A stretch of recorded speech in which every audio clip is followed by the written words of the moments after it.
India alliance की तरफ से उपराष्ट्रपति पद के उम्मीदवार बी सुदर्शन रेड्डी ने नामांकन पत्र दाखिल कर दिया है। नामांकन दाखिल करने से पहले उन्होंने नेहरू, स्वतंत्रता सेनानियों और महान नेताओं को श्रद्धांजलि भी अर्पित की है, जैसा कि आप अभी तस्वीरों में देख पा रहे हैं। इसके बाद बी सुदर्शन रेड्डी मल्लिकार्जुन खड़गे, सोनिया गांधी और राहुल गांधी के साथ जाकर नामांकन दाखिल करते हैं। जैसा कि आप तस्वीरों में देख पा रहे हैं कि एक चैम्बर से सभी नेता बाहर आते हैं। इस दौरान राहुल गांधी, प्रियंका गांधी एक साथ खड़े नजर आ रहे हैं।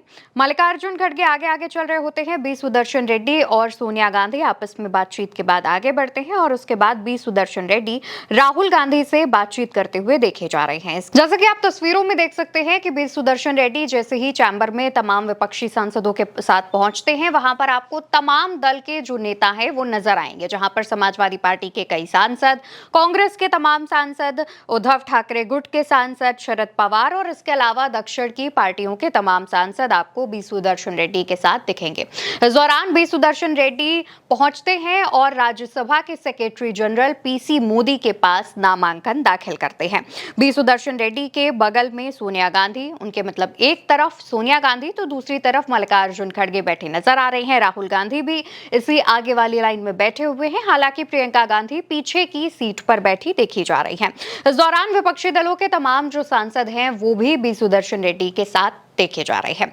दोस्तों, सुदर्शन रेड्डी ने नामांकन पत्र के 4 सेट दाखिल किए हैं। इन पर कांग्रेस संसदीय दल की प्रमुख सोनिया गांधी, लोकसभा में नेता प्रतिपक्ष राहुल गांधी, राज्यसभा में नेता प्रतिपक्ष मल्लिकार्जुन खड़गे, द्रमुक के तिरुचिर समेत 160 सांसदों ने प्रस्तावक और अनुमोदक के तौर पर सिग्नेचर किए हुए हैं। सुदर्शन रेड्डी ने नामांकन दाखिल करने के बाद एक लेटर भी जारी किया और इस नामांकन की जानकारी देते हुए कहा कि राज्यसभा के अध्यक्ष के रूप में उपराष्ट्रपति पर संसदीय लोकतंत्र की सर्वोच्च परंपराओं की रक्षा करने की जिम्मेदारी है।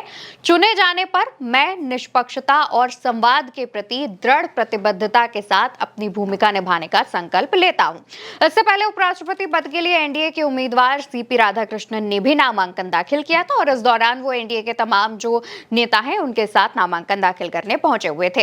इस बार जो उपराष्ट्रपति पद का चुनाव है दोस्तों, वो दक्षिण वर्सेस दक्षिण बनता जा रहा है, क्योंकि सत्ता पक्ष और विपक्ष दोनों के ही उम्मीदवार दक्षिण से हैं और इस बार दक्षिण भारत उपराष्ट्रपति पद के लिए काफी अहम हो गया है।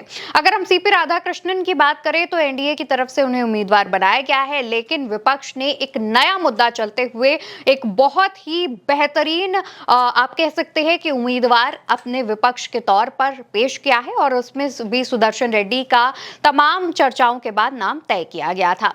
अब अगर हम इंडिया अलायंस के उपराष्ट्रपति पद के उम्मीदवार बी सुदर्शन रेड्डी के अगर जीवन पर बात करें तो उनका जन्म आंध्र प्रदेश के एक बेहद साधारण से किसान परिवार में हुआ था। इसके बाद 1971 में लॉ ग्रेजुएट होने के साथ ही आंध्र प्रदेश बार काउंसिल के अधिवक्ता के रूप में रजिस्टर्ड हुए, प्रैक्टिस शुरू की और फिर आंध्र प्रदेश हाईकोर्ट में वकालत करने लगे। अपने प्रैक्टिस के दौरान उन्होंने सिविल, टैक्सेशन और रिट मामलों में एक्सपर्टीज भी हासिल की और इस दौरान उस्मानिया यूनिवर्सिटी के लीगल एडवाइजर भी बने।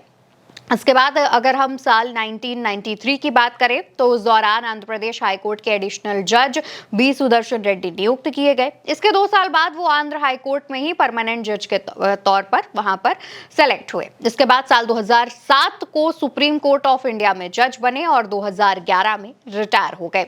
उनका जो करियर है वो काफी उतार चढ़ाव भरा रहा, लेकिन इस दौरान जब इंडिया गठबंधन की तरफ से उन्हें उपराष्ट्रपति पद का उम्मीदवार बनाया तो एक बार फिर से वो चर्चाओं में आ गए। इससे पहले वो कई और कारणों से भी चर्चाओं में रहे हैं, जैसे कि एक बार उन्होंने अपने पद से इस्तीफा दे दिया था। उस दौरान वो गोवा के राज्यपाल बताए जा रहे थे और उनका जो इस्तीफा है वो भी सरकार ने स्वीकार कर लिया था। इस दौरान भी वो काफी चर्चाओं में रहे थे। वहीं अगर हम उपराष्ट्रपति पद की बात करें तो 21 जुलाई को शुरू हुआ मॉनसून सत्र। उस दौरान उपराष्ट्रपति रहे जगदीप धनखड़ सदन चला रहे थे, लेकिन शाम होते होते उनका इस्तीफा आ गया था।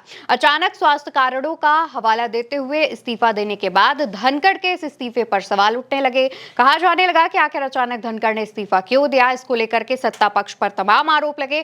कहा जाने लगा कि प्रधानमंत्री मोदी और बीजेपी नेताओं के दबाव में इस्तीफा धनखड़ से लिया गया।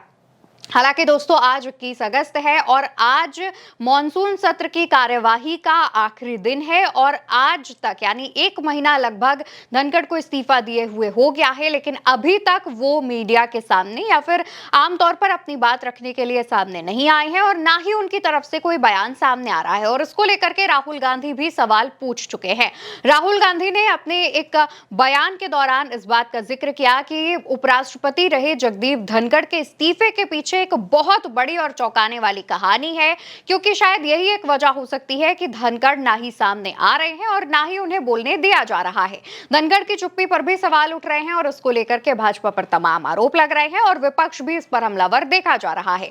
हालांकि अगर हम उपराष्ट्रपति पद के लिए बात करें तो B Sudarshan Reddy versus CP Radhakrishnan के बीच ये मुकाबला काफी कड़ा होने वाला है। 21 अगस्त आज आखिरी तारीख थी उपराष्ट्रपति पद के नामांकन के लिए। ये चुनाव 9 सितंबर को होगा और कहा जा रहा है कि उसी दिन रिजल्ट भी घोषित किया जा सकता है। इस दौरान बीजेपी को यह भी डर है कि कहीं क्रॉस वोटिंग ना हो जाए और इसको लेकर के भाजपा के जो तमाम नेता हैं वो इंडिया अलायंस के कई सांसदों से बातचीत करने की कोशिश कर रहे हैं और एनडीए उम्मीदवार के पक्ष में वोट करने के लिए भी कह रहे हैं। लेकिन इस बार इंडिया गठबंधन एकजुट दिख रहा है और साथ ही तमाम जो विपक्षी दल हैं उनके जो सांसद हैं वो कांग्रेस के साथ और जो इंडिया गठबंधन के उम्मीदवार हैं बी सुदर्शन रेड्डी उनके साथ नजर आ रहे हैं। फिलहाल देखने वाली बात होगी कि उपराष्ट्रपति पद के लिए किसका चयन होता है, लेकिन इस बीच मुकाबला काफी दिलचस्प हो चुका है। दक्षिण वर्सेस दक्षिण का यह मुकाबला किसके हक में जाता है, ये फिलहाल देखने वाली बात होगी। इस खबर में फिलहाल के लिए इतना ही। आप देखते रहिए उल्टा चश्मा यूसी। नमस्कार।